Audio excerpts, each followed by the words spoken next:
আজকে আমি এতিম হয়ে গেছি।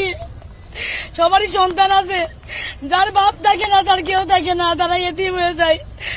তুমি যদি কারো ছেলেকে এতিম বানায় থাকো, তোমার ছেলেকে আল্লাহ এতিম বানায় রাস্তায় ভিক্ষা করায় ছাড়বেন। তুমি যদি কারো বাপকে মাকে কাঁদায় থাকো, আল্লাহ রাব্বুল আলামিন তোমার মা বাপকে কাঁদাবেন। বিবেক দিয়ে চিন্তা করো, যাকে মেরেছো ওই রাত্রে তার বাড়ির কাছে যাও, ওই রাত্রে গোপনে তার বাড়ির কাছে গিয়ে দেখো তার মা কিভাবে তার সন্তানের জন্য কাঁদতেছে, মায়ের কোলটা খালি হয়েছে বলে কিভাবে কাঁদতেছে, তার বাবা কিভাবে কাঁদতেছে, তার বউ থাকলে কিভাবে ছটফট করতেছে, তার কলিজার টুকরা সন্তান থাকলে কিভাবে আব্বা আব্বা বলে কাঁদতেছে। যারে গুলি করে মেরেছো একবার বাড়ির কাছে গিয়ে কান পাচা শোনো।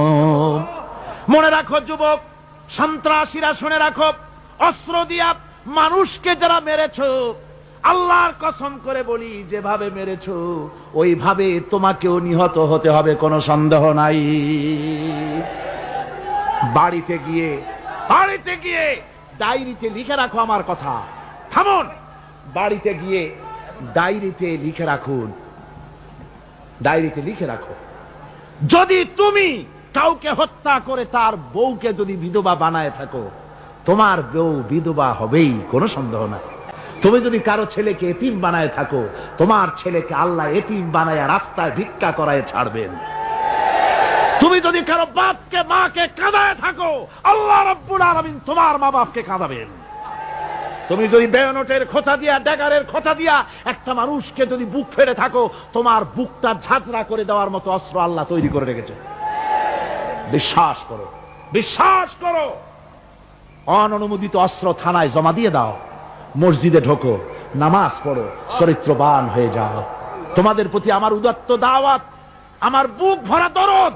তোমাদের বিরুদ্ধে আমাদের কোনো বিদ্বেষ নাই, হিংসা নাই, আছে কলিজা বড় দরদ। দেখতে পাচ্ছি জাহান্নামের দিকে যাচ্ছ, এ পথটা কোন দিকের পথ?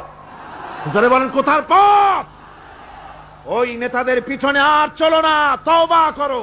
ওই নেতাদের পিছনে আর যাবে না যারা তোমাদেরকে টাকা দেয় আর অস্ত্র দেয়, যারা তোমাদেরকে মদ দেয় আর নারী দেয়, ওদের পেছনে আর চলবে না। ওয়াদা করো। যুবকরা কি পারবে ওয়াদা করতে? ওই সব নেতাদের পিছনে জীবনে আর যাবে না, ওয়াদা করতে পারো? হাত উঁচু করে দেখাও যুবকেরা।